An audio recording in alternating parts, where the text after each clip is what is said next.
오늘 우리에게 주신 하나님의 말씀 보도록 하겠습니다. 오늘 우리에게 주신 하나님의 말씀은 시편 24편입니다.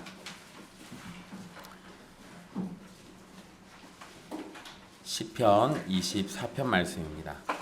귀하신 하나님의 말씀 받들어서 읽도록 하겠습니다. 땅과 거기에 충만한 것과 세계와 그 가운데 사는 자들은 다 여호와의 것이로다. 여호와께서 그 터를 바다 위에 세우시며 강들 위에 건설하셨도다. 여호와의 산에 오를 자가 누구며 그의 거룩한 곳에 설 자가 누구인가? 곧 손이 깨끗하며 마음이 청결하며 뜻을 허탄한 데 두지 아니하며 거짓 맹세하지 아니하는 자로다. 그는 여호와께 복을 받고 구원의 하나님께 의를 얻으리니 이는 여호와를 찾는 족속이요 야곱의 하나님의 얼굴을 구하는 자로다.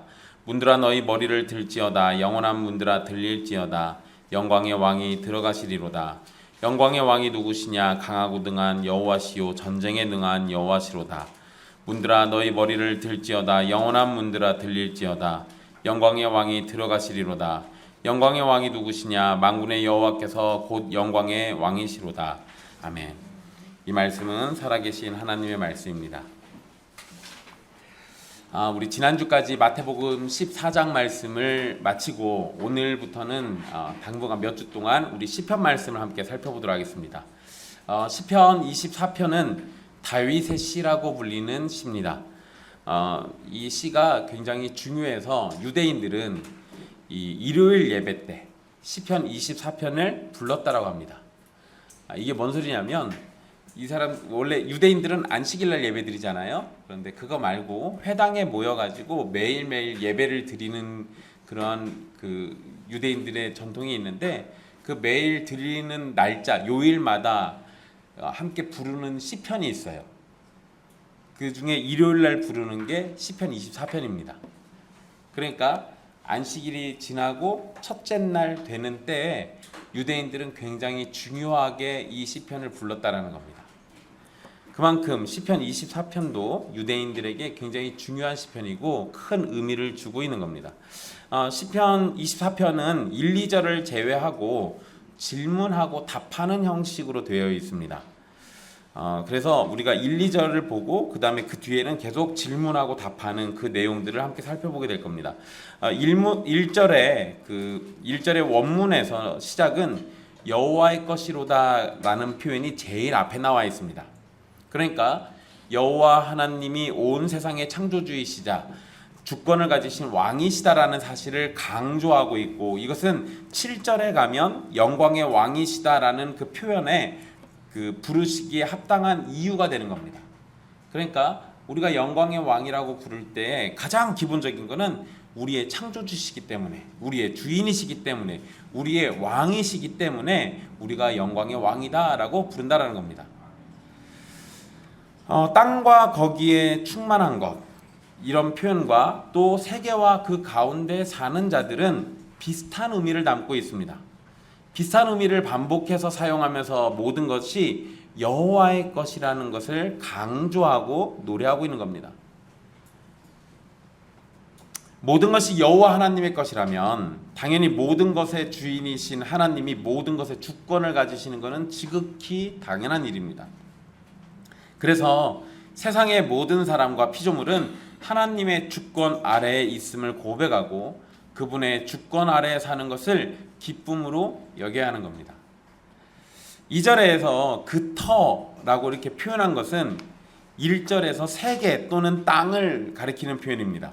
그러니까 1절에서 모든 세계의 피조물에 대한 소유권이 여호와 하나님께 있음을 고백했다면 2절에서는 세계를 여호와 하나님께서 바다와 강들 위에 건설하셨다라는 이 내용을 함께 고백하고 있습니다. 자, 여러분 여기에서요, 우리에게 바다와 강을 세우시고 건설하신 하나님 이야기는 사실 당연한 겁니다. 왜냐하면 우리가 모든 창조주의 하나님, 그러니까 모든 세상 만물의 주인이시고 창조주시다라고 이렇게 얘기할 때 그것을 믿는다라면 당연히 바다와 강도 하나님이 다 지으신 거다라고 당연히 믿어지는 내용이겠죠. 그런데 이게 다윗 시대에는 바다와 강은 가나안 이방 족속들이 섬기는 신이거나 또는 그들이 신적 존재로 여기는 그러한 자연 만물들, 그러니까 우리처럼 그냥 하나님의 창조 세계 이렇게 이해하고 있는 게 아니라 그거는 뭔가 어마어마한 능력을 가지신 신이거나 또는 신의 대리자거나 아니면 신의 신적인 능력이 담겨져 있는 그런 어떤 존재로 이해를 합니다. 그러니까 가나안 족속들은 바다와 강을 의지하고 섬기며 숭배하지만 하나님의 백성에게 있어서 바다와 강은 그냥 하나님이 지으신 창조 세계의 일부분일 뿐이에요. 그러니까 지금 다윗이 2절에서 저 이야기를 한 거는 가나안 이방 족속들과 달리 우리는 바다를 섬기지도 않고 강을 섬기지도 않고 바다를 의지하는 것도 아니고 강을 의지하는 것도 아니에요.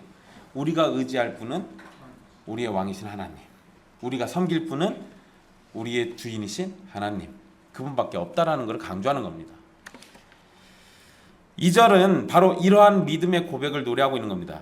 자, 2절에서 동사가 터를 세우다와 건설하다 이렇게 두 개가 사용되어 있는데요. 이거는 집이나 성전 건축과 관련돼서 사용하는 단어입니다. 그러니까 하나님께서 세상을 지으실 때 바다와 강도 세우시고 건설하셨어요. 이방인들이 믿는 것처럼 바다와 강이 대단한 신적 존재가 아니라 단순히 하나님이 보이신 능력의 결과물일 뿐입니다. 그것도 심지어 하나님이 바다와 강을 지으실 때 뭘로 지으셨어요? 말로만 하셨잖아요. 그냥 말씀으로만 지으신 거예요. 여러분, 우리 홍수가 나면 또는 바다에 큰 해일이 몰려오면 사람들은 그 앞에서 속수무책으로 죽죠.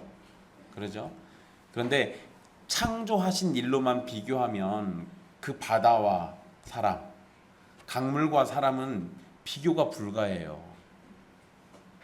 그것들은 그냥 하나님이 말씀으로 주셨으면 우리는 하나님이 손으로 빚으신 거잖아요. 차이가 있습니다. 그런데 이 차이를 못 느끼고 그 강과 바다가 가지고 있는 파괴력, 그것 때문에 사람들은 그걸 신적 존재로 이해를 해요. 그런데 그게 아니라는 겁니다. 바다와 강이 정말 어마무시한 힘을 가지고 있다 할지라도 하나님이 지으신 창조 세계 중에 하나일 뿐이에요. 주님이 말씀하시면 바다는 그 흐름을 멈춥니다.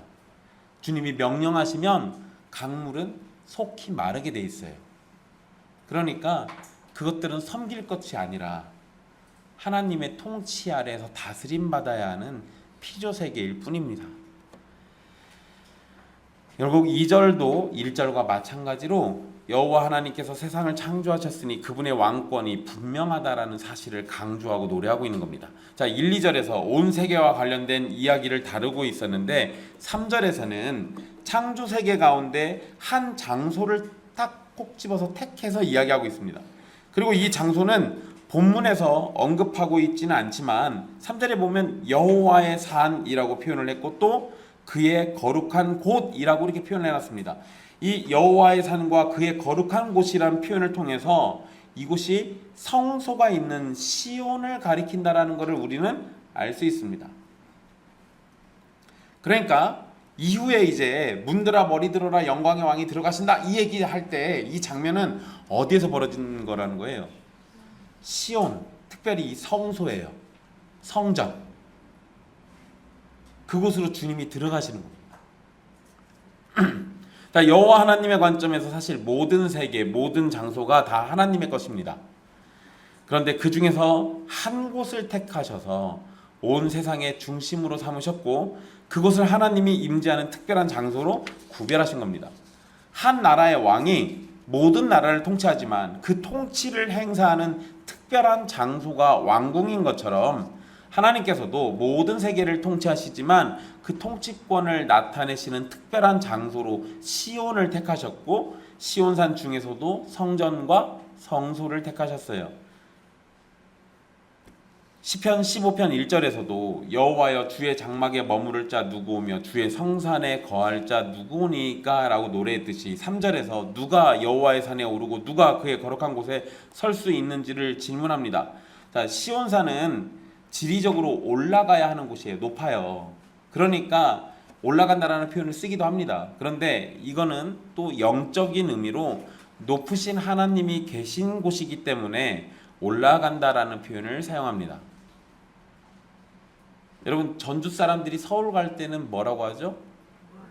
올라간다 그래요. 서울에서 전주로 오면요. 내려간다 그러죠.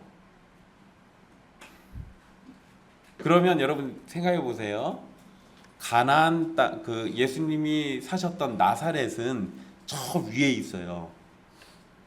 예루살렘 성전은 밑에 있어요. 그럼 우리식으로 표현하면 뭐라고 얘기해야 돼요? 내려가야죠. 아니요. 예루살렘이 세상의 중심이에요. 그래서 어디에서든 무조건 올라간다고 표현합니다. 그러니까 이건 약간 개념이 좀 다른 거예요. 그러니까 거기에 여호와 하나님이 계신 곳, 하나님이 임재하시는 장소, 그래서 세상 그 어느 곳보다도 언제나 높은 곳, 그래서 올라간다라고 표현하고 있는 거예요. 자, 또한 그의 거룩한 곳에 설 자를 묻는 것도 거룩하신 하나님이 계신 그곳에 누가 감히 설 수 있겠느냐고 질문한 겁니다. 서다라고 번역된 그 단어는 견디다라는 의미가 있습니다. 그러니까 하나님의 거룩한 장소에서 하나님의 거룩하심에 합당하여 그분 앞에서 견딜 수 있는 자가 누구냐라고 질문한 겁니다. 결국 이 두 개의 질문은 사실상 하나님의 은혜가 없이는 누구도 그렇게 할 수 없다는 답을 이미 가지고 있는 겁니다. 누가 여호와의 산에 함부로 올라갈 수 있겠어요? 안 된다 이거예요. 누가 그의 거룩한 곳에서 그의 거룩함을 견디면서 버틸 수 있냐 이거예요. 사람은 아무나 그렇게 할 수 있는 게 아니다. 그런데 여러분, 이게 지금 성전이잖아요. 시온이고 거기는 예배하는 장소거든요. 그러면 달리 얘기하면 이거예요. 누가 하나님께 예배할 수 있느냐? 그런데 그거에 대한 답이 아무나 못해요예요.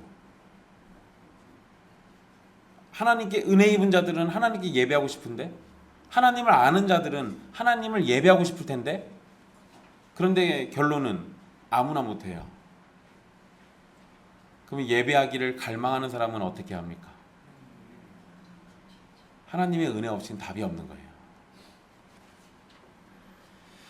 자, 1, 2절과 연결해서 이해한다면 온 세계가 하나님의 것이고 하나님만이 우리의 왕이시니 우리는 그분 앞에 나아가 그분의 통치를 즐거워하고 그분께 예배하며 영광을 돌려야 합니다. 그런데 3절의 질문은 하나님 앞에 설 수 있는 사람이 누구냐라고 질문을 했어요. 즉 마땅히 해야 할 예배도 하나님의 허락과 은혜가 없이는 아무도 할 수 없다라는 겁니다.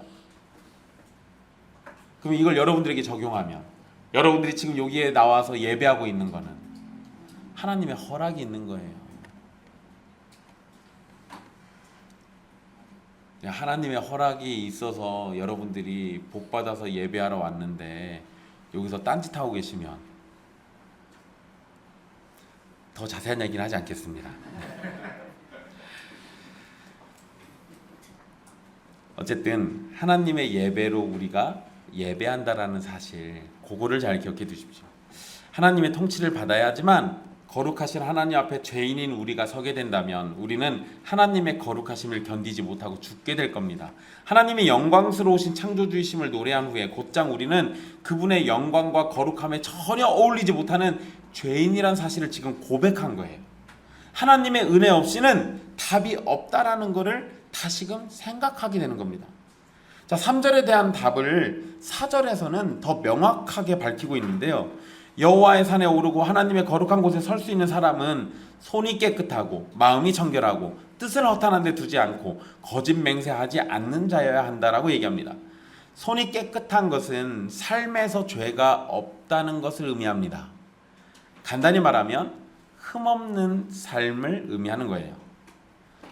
그런데 손은 우리 외적인 행동을 의미하죠. 그래서 곧장 마음을 얘기한 겁니다. 마음은 우리의 내면을 상징합니다. 그래서 마음이 청결하다라는 것을 바로 얘기한 겁니다. 청결하다라는 것은 불순물이 섞이지 않은 상태를 의미합니다. 즉 마음이 청결하다, 그것은 그 마음에 다른 것이 없이 하나님 앞에 순결한 상태라는 것을 의미하는 거예요. 뜻을 허탄한 데 두지 않는다라는 것은 무가치한 것에 우리의 생각을 두지 않는다라는 의미가 있습니다. 그런데 허탄한 것, 이것에 대한 번역 표현이 우상 숭배와 연결해서 사용될 때가 많습니다.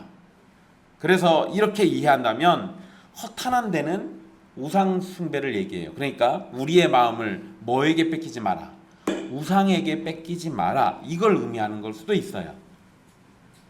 물론 여러분 두 가지 의미는 사실상 연결됩니다. 거짓되고 무가치한 것에 마음을 뺏기는 사람은 결국 하나님이 아닌 우상에게도 마음을 빼앗기게 됩니다. 그래서 허탄한 것과 허탄한 곳에 마음을 두고 살아가게 되는 겁니다. 하지만 여호와의 산에 오를 자, 하나님의 거룩한 곳에 설 자는 그렇게 허탄한 것에 뜻을 두지 않고 마음을 뺏기지 않는다라고 합니다.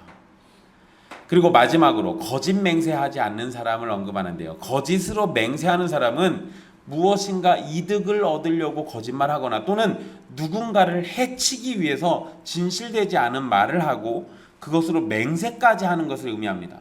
그러니까 이건 사실 되게 심각한 거예요. 그냥 거짓말한 정도가 아니라 맹세를 했어요. 그 거짓이 진실되다라고 계속해서 거짓에 거짓을 더하고 있는 거죠. 굉장히 무서운 죄를 저지르고 있는 겁니다. 이렇게 거짓 맹세를 하는 사람은 진실하신 하나님 앞에 설 수가 없습니다. 그래서 여호와의 산에 오를 자, 하나님의 거룩한 곳에 설 자는 거짓 맹세하지 않는 자라고 답하는 겁니다. 자, 이걸 종합해 보면 죄악된 행동이나 악한 마음의 생각과 의도, 그리고 악한 선택이 없는 사람만이 거룩하신 하나님 앞에 설 수 있다는 거예요. 이런 사람은 헛된 것에 마음을 두지 않고 거짓 맹세로 자신을 더럽히지 않는 사람입니다. 자, 사전에서 언급한 바로 이런 사람에 대해서 여호와께 복을 받고 구원의 하나님께 의를 얻는다라는 선언이 5절에 나와 있습니다. 여호와께 복을 받는다라고 할 때 여기에서 말하는 복은 레위기 26장 3절에서 13절, 그리고 신명기 28장 1절에서 14절 말씀에서 약속하신 복을 가리키는 겁니다. 왜냐하면 레위기 말씀하고 신명기 말씀에서 언급된 이 복은요, 둘 다 율법을 지킨 하나님의 백성이 받는 복을 말하고 있는데, 4절에서 언급된 저 사람들을 간단히 말하면 하나님의 율법을 지켜 행하는 사람이에요.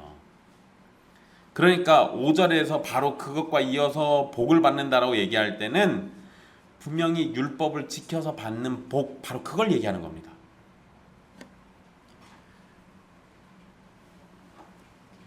그런데 단순히 여호와께 복을 받는 것으로만 표현하지 않고 구원의 하나님께 의를 얻는다라고도 표현합니다. 자, 5절에서 우리 한글 성경 번역에 보면 여호와께 복을 받고에서 받고가 하나 있고 구원의 하나님께 의를 얻으리니에서 얻으리니가 또 있어요. 그러니까 받고와 얻으리니라는 표현이 두 번 이렇게 나오죠. 그런데 이 원문에서는요, 받다라는 의미의 한 단어만 있어요. 그 얘기는 뭐냐면 원문에는 얻으리니가 없어요. 그러면 이거 어떻게 읽어야 돼요?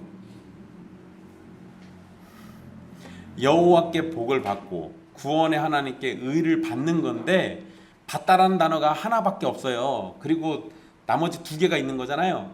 두 개는 하나예요. 같은 거예요. 같은 거. 그러니까 여호와께 복을 받는 것은 구원의 하나님께 의를 얻는 것과 같은 의미라는 겁니다. 그래서 원문에서는 저거를 단어를 하나만 사용해서 쓰고 있는 거예요. 그걸 우리 성경에서는 번역할 때 이게 이해를 잘 못하면 안 되니까 저렇게 한 번 더 넣은 건데, 그러면은 이제 약간 두 개가 분리되는 것처럼 이해가 되잖아요. 근데 그러지 않는다는 겁니다. 자, 구원의 하나님께 의를 얻는 것은 율법을 지키는 하나님의 백성을 향해서 하나님이 구원의 은혜를 베푸시고 그들에게 의로운 보상을 주신다라는 걸 의미합니다. 4절에서 설명된 하나님의 백성은 여호와께 복을 받고 구원의 하나님께 의를 얻는 자들인데, 이들에 관한 설명을 또 6절에서 얘기합니다. 하나님의 율법 앞에서 흠이 없는 자로 여호와의 산에 오를 자는 여호와를 찾는 족속이고 야곱의 하나님의 얼굴을 구하는 자들이랍니다. 여호와를 찾는 족속들은 무엇인가를 얻기 위해서 여호와를 찾는 것이 아니에요. 보통 우리 교회에서 전도할 때 옛날에 많이 그랬잖아요. 전도할 때 뭐라고 해요? 예수님 팔고 복 팔아야 돼요. 그러면 사람들한테 교회 오게 만드는데 하나님을 섬기는 게 일 목적이 아니라 부차기적인 거예요. 하나님을 섬기는데 최고의 목적이 예배하는 게 아니라 하나님께 나와서 예배해서 내가 다른 거를 받고 얻어내기 위한 거. 그러면 목적이 내 속마음의 가장 중심이 다른 거잖아요. 물론 여러분 우리가 시작할 때는요 뭔지 모르고 와가지고 내가 지옥 갈 것 같으니까 지옥 가기 싫어서 천국 가려고 예수님 믿습니다. 그거 잘못된 건 아니에요. 그런 거 비난하실 필요는 없습니다. 그런데 여러분 신앙이 자라다 보면 내가 천국에 가는 그것 자체가 중요한 게 아니라 제가 여러 번 강조해 드렸잖아요. 우리가 천국에 가려는 목적이 뭐예요? 거기 하나님 계시니까. 그러면 천국에 가서 내가 잘 먹고 잘 사는 게 목적인 게 아니라 나의 왕이신 그분께 가기 위해서 천국에 가는 거예요. 천국에 가는 거는 결국 부차적인 겁니다. 진짜 첫 번째는 하나님께 나가는 거예요. 그러니까 우리의 관심이 하나님께 나가야 하는데 여기서도 똑같은 겁니다. 여호와를 찾는 족속들은 다른 걸 생각하는 게 아니에요. 여호와를 찾는 족속들은 여호와 그 자체, 그분을 찾는 데 목적이 있어요. 그래서 문맥에서 여호와를 찾는 족속들은 여호와의 왕권을 즐거워하고 그분의 통치 아래 살기를 소망하고 여호와의 이름을 부르며 예배하기를 기뻐하는 자들입니다.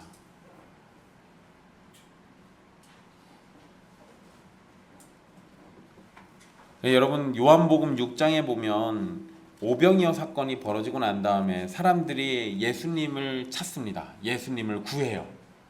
그리고 왜 그러냐면 예수님을 붙잡아다가 왕으로 삼아서 계속해서 먹을 거 내놓으라고 하려고. 그러면 그들의 관심은 뭐에 가 있는 겁니까? 먹을 거에 있어요. 그분이 왕이신 거는 왕으로 세우려고 한 건 잘한 거긴 한데 먹을 거 주는 왕이니까 진짜 관심은 어디 있어요? 먹을 거에 있잖아요. 아니요. 하나님은 그렇게 대하시면 안 돼요. 예수님은 그런 식으로 대하면 안 됩니다. 설령 하나님이 우리에게 고난을 주셔도 괴로움을 주셔도 하나님이 우리에게 슬픔을 주셔도 하나님이시니까 찾는 거예요. 그런데 하나님께서 자기 백성들에게 그냥 이유 없이 슬픔 주시지 않습니다. 더 선한 걸 주시기 위해서 슬픔을 주시지. 더 좋은 걸 주시기 위해서 우리에게 고난을 주시는 거지 우리 괴롭히려고 그렇게 하시진 않아요.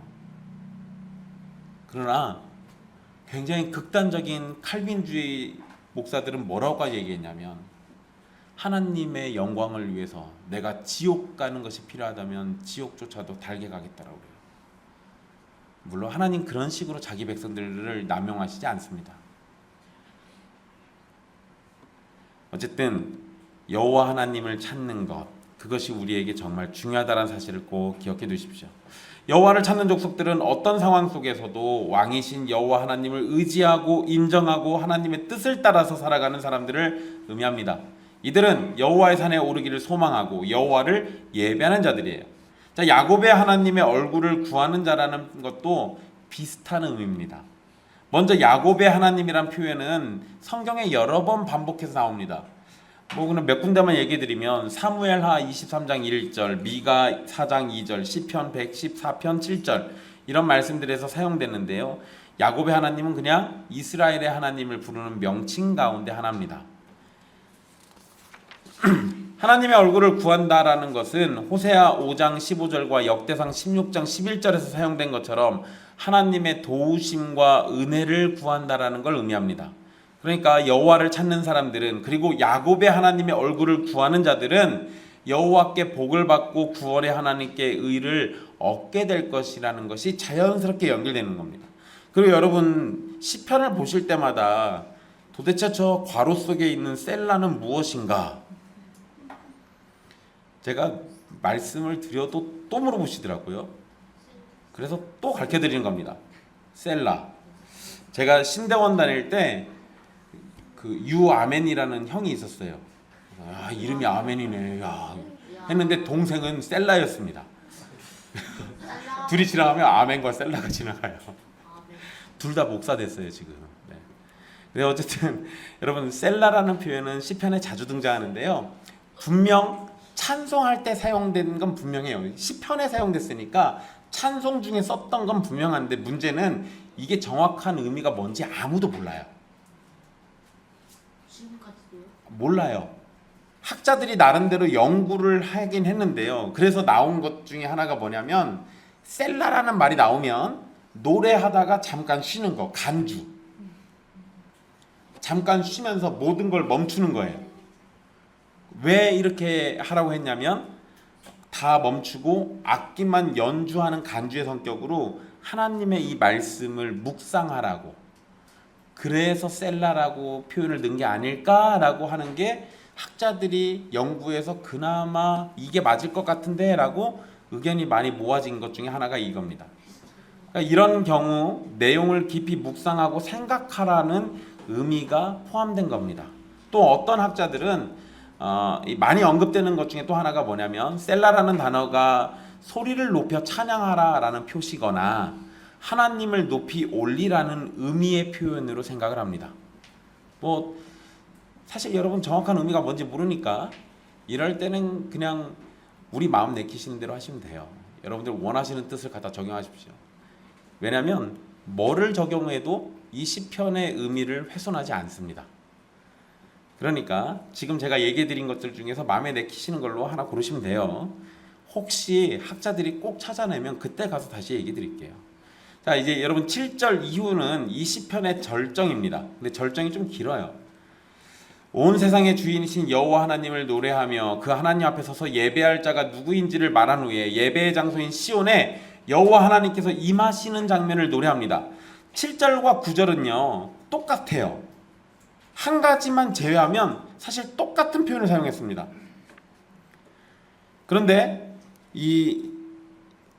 그 한글 성경에서 영원한 문들아 들릴지어다 라고 똑같이 번역이 되긴 했는데요. 7절이 원문에서는 수동형이에요. 9절은 능동형으로 되어 있습니다. 그러니까 이것은 문들이 고개를 드는 행위가 7절은 수동적인 순종이었다면 9절은 능동적인 순종이에요. 그럼 더 쉽게 얘기해드리면 문들이 가만히 있었어요. 근데 왕이 오시니까 얘네가 가만히 있으니까 야 니네 머리 들어야지 라고 하니까 그 소리 듣고 고개를 들었다면 9절에서는 쳐다보고 자기들이 임지한 거예요. 아 우리 고개 들어야 돼. 그래서 자동적으로 고개를 들었다라고 이해하시면 됩니다. 이건 우리 신앙에 적용하면 어떻게 이해할 수 있냐면요. 마치 구원에 있어서 성령의 임재와 은혜를 통해서 처음에는 뭐가 뭔지도 모르고 성령의 은혜 속에서 그냥 기초적인 신앙생활을 했던 성도들이 점점 자발적인 순종과 경건한 삶으로 참여하는 것과 같은 겁니다. 신앙이 이런 식으로 성장하는 거죠. 여기서 문들이라고 번역된 것은요 시온성의 문을 가리키는 것일 수도 있고 성소의 문들을 의미하는 걸 수도 있습니다.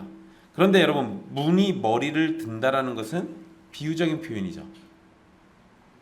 왜냐하면 당시에는 이 머리를 드는 형태의 문이 없었습니다. 그리고 여러분들은 어떻게 머리가 문이 머리 드는 거 혹시 이게 어떻게 상상은 되세요? 이렇게 있으면은 그죠? 이게 옛날 거 한옥집 보신 분들은 뭐 대충 이런 거 생각 안 하실 거예요. 이렇게 접어가지고 얘 이렇게 또 올라가는 거 있잖아요. 그런 거.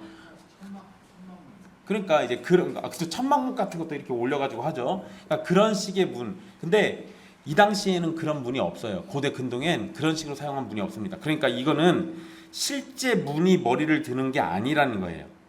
그래서 문들이 머리를 든다라고 할 때 여호와 하나님께서 들어가시도록 문을 충분히 넓히는 행동을 의미하거나 또는 문들로 상징되는 어떤 사람들이 고개를 숙이고 있다가 주님의 허락으로 머리를 드는 것으로 이해할 수 있습니다.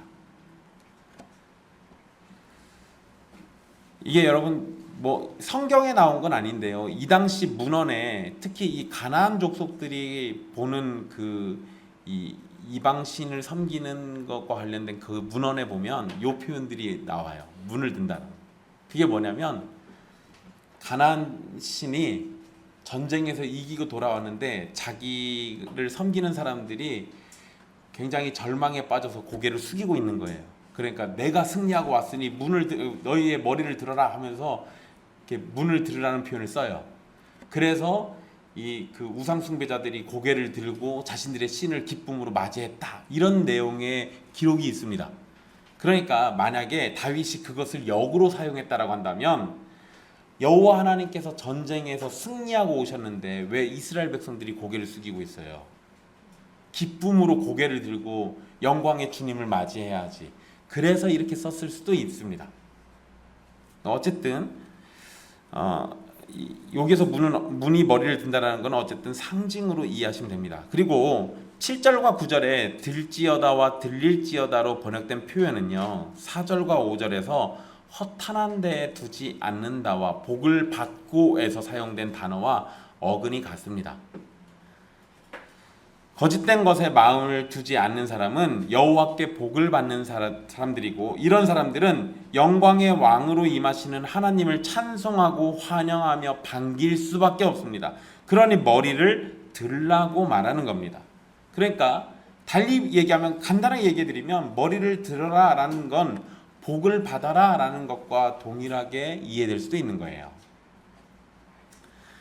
거짓된 것에 마음을 두지 않는 사람들, 이런 사람들은 하나님이 오셨을 때 즐거워하고 기뻐할 수밖에 없습니다. 자, 그리고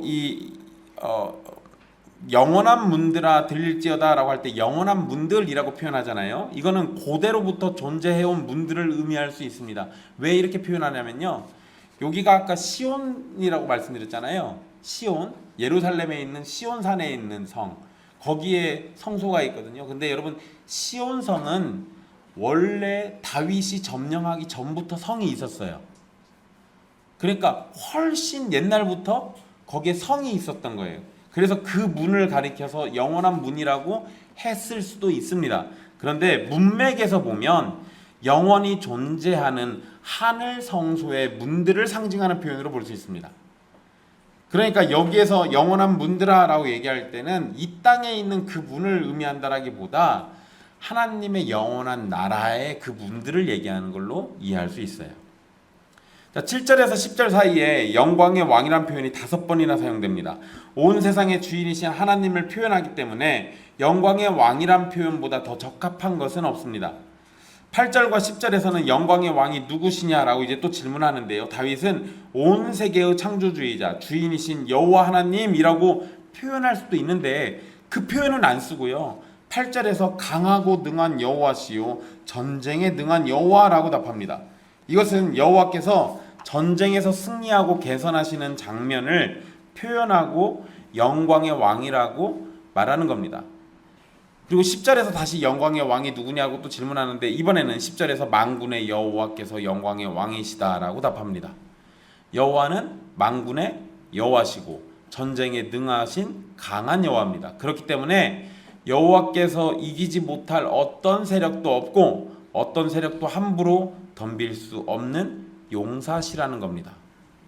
기본적으로 이 만군으로 번역된 단어는요, 군대 또는 하늘에 있는 별들, 천체들, 이런 것들을 의미하거나 또는 천상적 존재, 그러니까 천사들을 의미할 때, 가리킬 때 사용하는 단어입니다.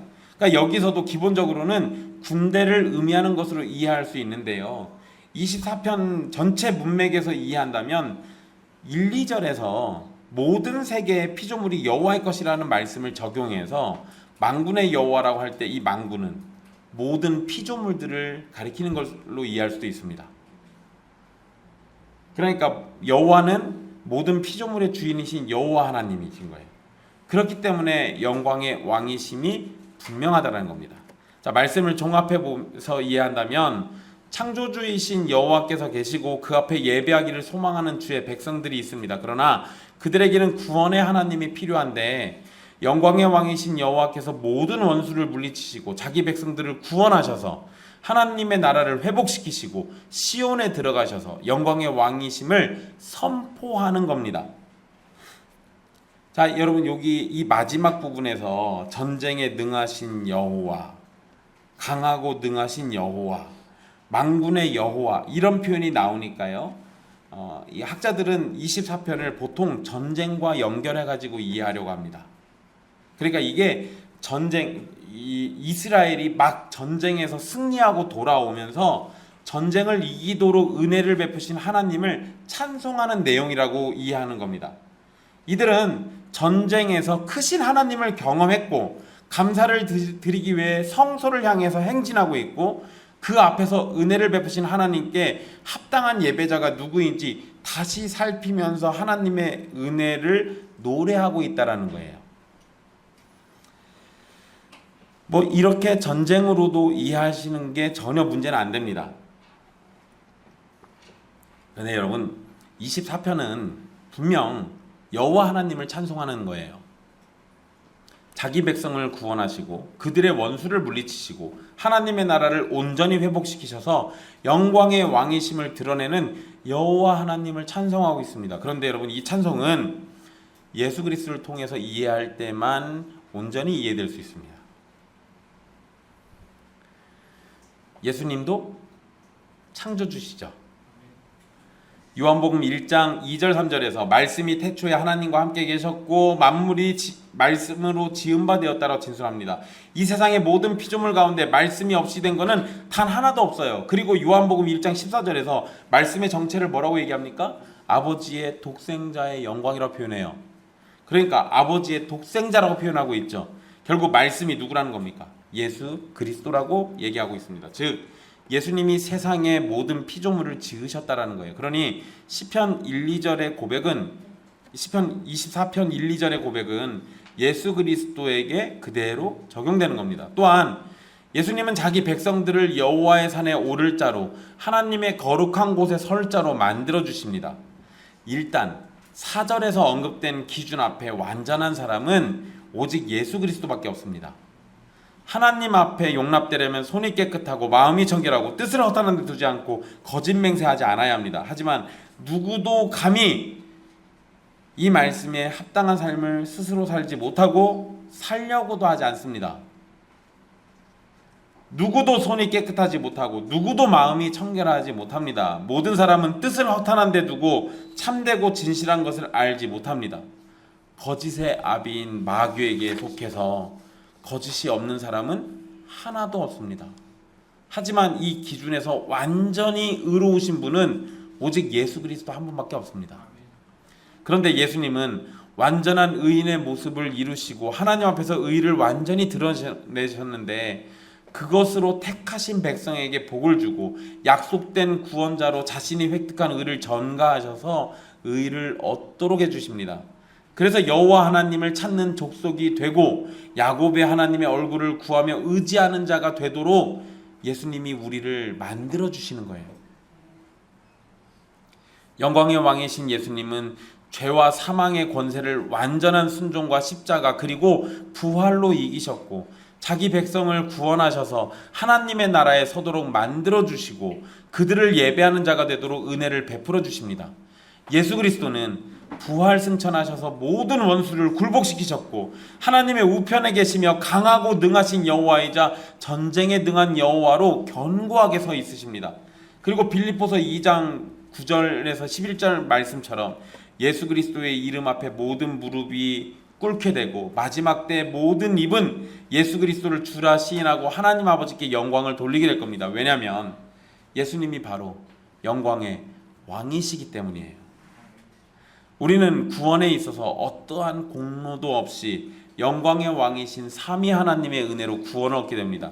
그런데 구원 이후에 아무것도 우리에게 요구되지 않는 것이 아닙니다. 물론 우리의 구원을 유지하기 위해서 무언가를 요구하는 건 아닙니다. 그런데 구원 이후에 우리에게 요구되는 것은 하나님의 백성으로 살아가라는 요구가 주어져요. 애굽에서 노예 생활하던 이스라엘 백성을 건져내신 하나님은 모세를 통해서 하나님의 율법을 주셨고 이스라엘 백성들을 제사장 나라이며 거룩한 백성으로 하나님의 율법을 지키도록 하셨습니다. 마찬가지로 죄의 노예였던 우리를 예수 그리스도를 통해서 구원하신 하나님은 우리가 제사장 나라이자 거룩한 백성으로 살아갈 것을 명령하신 겁니다. 그리고 그 명령을 우리는 3절 4절에서 보게 되는 거예요. 그러니까 정리하면 3절 4절은 우리에게 적용했을 때 우리는 그에 합당한 자가 아니에요. 그래서 우리 대신 예수 그리스도가 다 이루셨고 그 조건의 의를 우리에게 주셨습니다. 그런데 거기서 끝나는 게 아니라 이제는 예수님이 다 이루셨으니 예수님을 의지해서 우리도 3절 4절 말씀처럼 살아내라고 명령하시는 거예요. 못해도 괜찮습니다. 예수님이 다 이루셨으니까. 그러나 예수님이 다 하셨기 때문에 예수님을 의지해서 우리는 힘내서 해야 하는 거예요. 우리는 은혜를 받은 자로 여호와의 산에 오르기를 소망하고 기뻐해야 합니다. 디도서 2장 14절에서 그가 우리를 대신하여 자신을 주심은 모든 불법에서 우리를 속량하시고 우리를 깨끗하게 하사 선한 일을 열심히 하는 자기 백성이 되게 하려 하심이라 라고 말씀하셨어요. 우리를 왜 속량해 주셨다고요? 선한 일을 열심히 하는 자기 백성이 되게 하려 하시려고. 그리고 이러한 말씀은 오늘 본문 4절 말씀과 연결되는 겁니다. 하나님의 백성들은 하나님의 백성다운 모습으로 살아야 하는 겁니다. 그리고 그러한 모습으로 세상을 향해서 영광의 왕이 누구신지를 외쳐야 하는 겁니다. 이것은 문들이 처음에는 수동적으로 명령을 따라 머리를 들다가 후에는 능동적으로 머리를 드는 것 같은 겁니다. 성도는 하나님의 은혜로 인해서 수동적인 순종의 삶이 능동적인 순종의 삶으로 바뀌고 자라나게 됩니다. 그래서 여러분, 건강한 신자는, 건강한 성도는 목사가 시킨 것만 하지 않아요. 목사가 시킨 것보다 더 열심을 품죠. 그래서 목사를 당황하게 만들어야 돼요. 근데 목사가 시킨 것만 하잖아요. 그럼 목사가 나중에 자기가 왕이지 착각합니다. 그리고 성도들을 다 자기의 발 아래 두려고 그래요. 그렇게 신앙생활 하지 마십시오. 그저 수동적인 순종으로 만족하면 목사와 함께 타락의 길로 갈 수 있어요.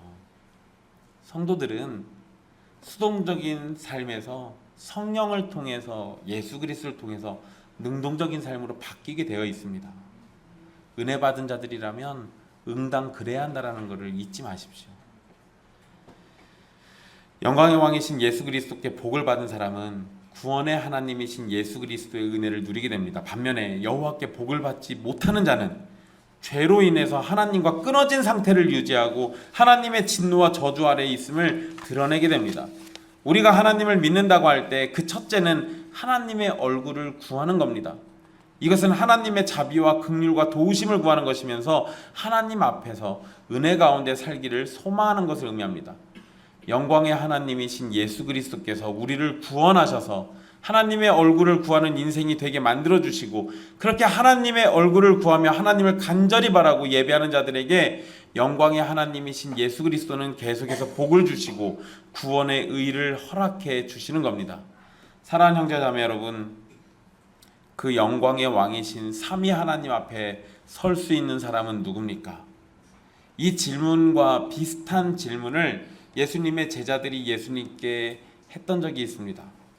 그렇다면 누가 구원을 얻을 수 있으리까? 예수님께서 이렇게 답하십니다. 사람으로는 할 수 없으나 하나님으로서는 다 하실 수 있느니라. 영광의 왕 앞에서 설 수 있는 사람은 누굽니까? 사람은 스스로 할 수 없으나 영광의 왕이신 예수 그리스도께서 은혜를 베풀고 복을 주시고 구원을 주시면 누구나 영광의 왕 앞에 설 수 있습니다. 사람의 힘으로가 아니라 영광의 왕이신 예수 그리스도가 그의 능력으로, 그의 보혈로, 그의 생명으로 우리를 그렇게 만들어 주신다는 겁니다. 거룩하신 하나님의 성전에 감히 오를 수 없는 우리가 예수 그리스도의 은혜 속에서 오를 수 있게 됩니다. 하나님의 거룩한 곳에 설 자격이 없는 우리가 예수 그리스도의 은혜로 인해서 견고하게 자리를 잡고 하나님의 영광을 노래하며 예배할 수 있습니다. 여호와께서 시온에 임재하시고 성소에 자리하셨던 것처럼 말씀이 육신이 되어 우리 가운데 거하신 예수 그리스도께서 우리와 함께 하시고 우리에게 은혜 베푸시는 하나님으로 곧 임마누엘로 우리에게 오셨습니다. 그리고 여전히 자기를 믿는 사람에게 복 주시고 택하신 자들을 찾고 계십니다. 그 은혜가 여러분에게 있습니다. 여러분은 예수님이 찾으신 자들이에요. 그리고 여러분들을 여호와의 산에 그의 거룩한 곳에 서도록 만들어 주셨습니다. 그 은혜를 기뻐하십시오. 기도하겠습니다.